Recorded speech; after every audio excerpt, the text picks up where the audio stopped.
Anak merupakan anugerah Allah Subhanahu Wa Taala kepada pasangan yang berkahwin. Oleh itu Allah Subhanahu Wa Taala berhak untuk menentukan segalanya. Ini disebutkan dalam Al-Quran, surah Asy-Syura ayat 49 hingga 50. A'udzubillahi minasyaitonirrajim. Lillahi mulkus samawati wal ard, yakhluqu ma yasha', yahabu liman yasha'u inatha, wa yahabu liman yasha'u dzukur, aw yuzawwijuhum dzukranan wa inatha, wa yaj'alu ma yasha'u aqiman innahu alimun qadir. Yang bermaksud, bagi Allah jualah hak milik segala yang ada di langit dan di bumi.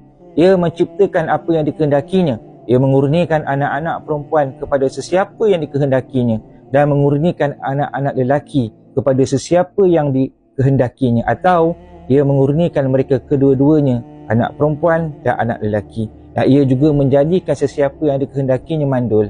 Sesungguhnya ia Maha mengetahui lagi Maha kuasa. Syekh Tantawi rahimahullah ada menyebutkan dalam tafsir Al-Wasit di Tantawi, yang mana Allah SWT ingin memberitahu bahawa kekuasaannya dalam menentukan rezeki kepada manusia. Allah Ta'ala yang menentukan sama ada diberikan anak lelaki atau anak perempuan atau kedua-duanya sekali, dan Allah jualah yang berhak tidak memberikannya. Imam Ibn Katsir rahimahullah juga menyatakan dalam tafsirnya, didatangkan kepada manusia dalam 4 keadaan. Ada di antaranya mendapat anak perempuan, dan ada yang mendapat anak lelaki, dan ada daripadanya mendapat kedua-duanya, dan ada daripadanya tidak mendapat anak.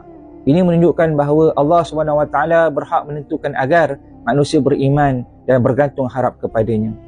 Sebab itu tuan-tuan dan puan-puan yang dirahmati Allah, setiap manusia akan diuji oleh Allah SWT mengikut kadar keimanan dan kemampuan mereka, agar kita semua dapat sentiasa mengingati Allah SWT seperti mana dalam surah Al-Anbiya ayat 35, a'udzubillahi minasyaitonirrajim, wa nabluukum bisyarri wal khair fitnatan wa ilaina turja'un.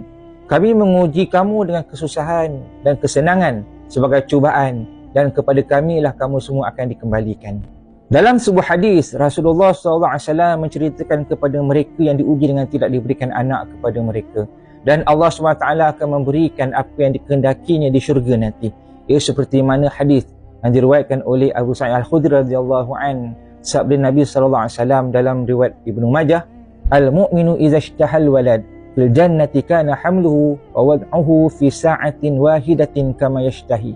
Yang bermaksud, seseorang mukmin sekiranya ia ingin memiliki anak namun tak dapat, namun tidak mendapatkannya, tetapi di syurga nanti sesungguhnya ia akan mengandungnya, menyusuinya dan membesarkannya mengikut apa yang dikehendakinya.